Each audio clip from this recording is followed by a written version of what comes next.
Welcome back. It's Friday night. It's your sports show across Victoria and New South Wales. And Jace the Statman is with me talking AFL. I got home last night after finishing here pretty late, putting a lot of things together as we both do for our sports shows. It's a big day on Thursday and on Friday too. And I got home late. I couldn't even get the energy to get out of the chair to turn the telly on to watch this game. And when I saw the scores, I actually made a decision that I thought I might just watch the last quarter because it looked pretty much over and done at half time. It was for mine. It should have been over at quarter time. The Brisbane Lions absolutely dominated this game from start to finish. Geelong kicked 7 goals on the night. They kicked 3 in 3 minutes in a period where they came back in the second quarter. So take that little burst out. They kicked 4 goals for the night, and Brisbane really had some chances in that first quarter to put this game to bed. They were dominant, the Lions. 13-16, 94, 7-8, 50. Haven't seen Geelong treated like that for quite some time. Brisbane were just hard at it, and can they use the football? Daniel Rich kicked 2 of the most magnificent drop punt kicks you will ever see last night. One to Charlie Cameron on the lead, 50-metre laser beam that just he had to mark it, or if he didn't mark it would have put him in hospital. And the other one was just a magnificent chip over 2 Geelong defenders into one Brisbane Lions, resulted in a goal downfield. So he's a star, that man. They've got stars on every line, and do not put a line through them come finals time. They are right there. They are, because they've only lost the one match, and that was to Melbourne, who were really good. Give Melbourne credit for that game. They were really good against Brisbane, and Brisbane looked a slightly flatter side than that match, but they have come with a vengeance right now, and they are going to be really tough to toss here over the rest of the season. I love their forward setup, but how about that Harris Andrews and Adams, Grizzly Adams? He reminds me of that high country fellow that there was a United States series in the Canadian Rockies somewhere. You know what I'm talking. Calls him the Specimen, and I love that nickname. You've got he is the Specimen, there's no doubt. But Joe Danaher up forward, I love the way they're using Joe Danaher. They use him as the second ruck. He gets to come up the ground, get his hands on the pill, kick 4 goals, look magnificent. Charlie Cameron looked on last night, other than goal kicking. It was almost the perfect match. Okay, this week there's been the furore with Caroline Wilson commenting on St Kilda players coming home. It's been going for nearly 2 weeks, this has. And they take on Richmond. Now, this one is at the MCG in front of a crowd, which is great to have on Friday night. So we're going to look forward to, if you know, you're listening on Saturdays, well then, of course, you do know the result. However, do you reckon that St Kilda are going to get some fire in the belly about this, or is this a little bit of a club thing that's going on, that there may be some in the club that haven't been happy about this? Look, when it comes to St Kilda at the moment, I don't know. You don't know what you're going to get, which means you can't trust them. No. As far as Caroline Wilson's comments go, I thought they were ridiculous. And this is a woman that's deeply buried in the 1960s and needs to come along with the rest of us. But that's a topic for another day. Richmond, on the other hand, you know what you're going to get most weeks with them. They're going to be thereabouts. Even when they're not 100% on, they're still pretty good. They're like pizza. Even when they're not good, they're still pretty good. So for mine, Richmond win this game comfortably. Thanks for saying that. You know what happens here on Friday night. Yeah, that's right. Already. Concentration's just gone completely when you said pizza. But here we go with Saturday. Can Collingwood maintain the concentration? Now, here's something interesting. They got a couple of big ins here, and I got a feeling the Dockers might just be coming to Melbourne and in the Marvel Stadium. Roof open at Marvel. Is there a sunlight issue? Don't know. Well, we'll find out, but this is probably one of the, if not the, toughest game of the round to pick, to be honest, because Collingwood are coming off 2 consecutive wins. They've got a new coach in Robert Harvey. Maybe they could turn their season around with another win here. Who knows? Fremantle knocking on the door of the 8. They're right there. So both of these clubs have got so much to play for. Last time around, Fremantle kicked 10-goal-1 to beat them. That was last year in their one and only meeting last year. So, look, I honestly don't know who's going to win this game, Flowman.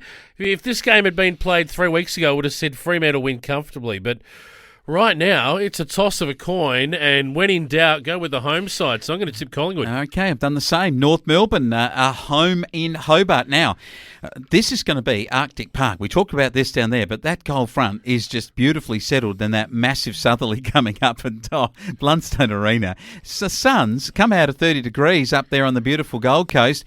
I reckon they'll freeze to death before they get out there. I don't want to tip either of these two sides because North Melbourne are rubbish. They're terrible. So are the Suns at the moment, Terrible though. footy side. The Gold Coast Suns have more talent than North Melbourne, but they haven't exactly set the world on fire recently. Yes, there is the chance that I always think it's harder for teams that come from cold climates to go to hotter climates than vice versa. On game days. So it depends on how cold, though. Yeah. These guys are going to go into frigid conditions down there in Tassie. So I don't know, Flowman. I'm going to tip the Suns. I'm going for North Melbourne to win it. Port Adelaide play the Swans at Adelaide Oval again. This is a fly-in, fly-out Swannies arrangement, but there's a stat on this, isn't it, that the teams that have been doing fly-in, fly-out like Geelong did win the game. Now, is there something we haven't worked out here in travel arrangements? Maybe this works.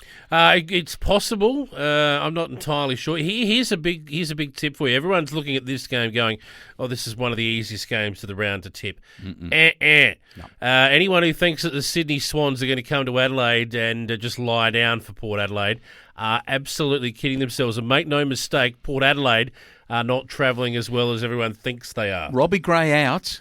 This is a big danger game for Port Adelaide. Forward setup is stuffed at the moment. The big man... and for some reason, they dropped Laddams. And I don't understand that. I think they're expecting it's going to be reasonably slippery or whatnot, but Laddams gives them that second ruck option and another key forward. I'm not sure why they've done that. I'm going to tip the Swans in this one. It's funny you did that. I think I just talked myself into it. You're following me, where did you see my tips before this show? Somebody's setting this up. Essendon and Melbourne, hard one again. Essendon playing some good footy. Melbourne, they've done what we thought they might do. It's a tough round. They're getting a little bit iffy again, Melbourne, but I reckon Melbourne should win this one at the MCG on the night game on Saturday night. Yeah, no, Melbourne for mine. Essendon have been very, very good, but... this is another level they'll need to go to, and Melbourne rested, and they will be back. Giants play Hawthorn at the MCG. Now, home game for Giants at Hawthorn's home ground. That was well worked out by somebody, wasn't it? Yeah. Now, why can't we play this home game at Albury or in the country? Say Wagga Wagga. Well, this is crazy. Take the game to the area where the Giants' home deck is, the Riverina of New South Wales, our home deck area. Come on, AFL, get with the plan. This is stupidity, putting this game at the MCG.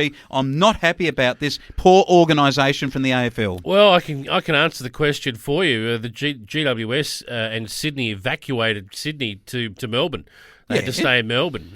But play it up at Albury. Why not? But they can't because of the border closure. So they can't play it at Bendigo. Well, that they could do. They can play it in country Victoria, but they can't play it in country New South Wales. Wodonga is just over the border. It's insane, I know. But these are the border rules and restrictions we're living with at the moment, Flowman. So, and every state has different ramifications with it. So it's just silly.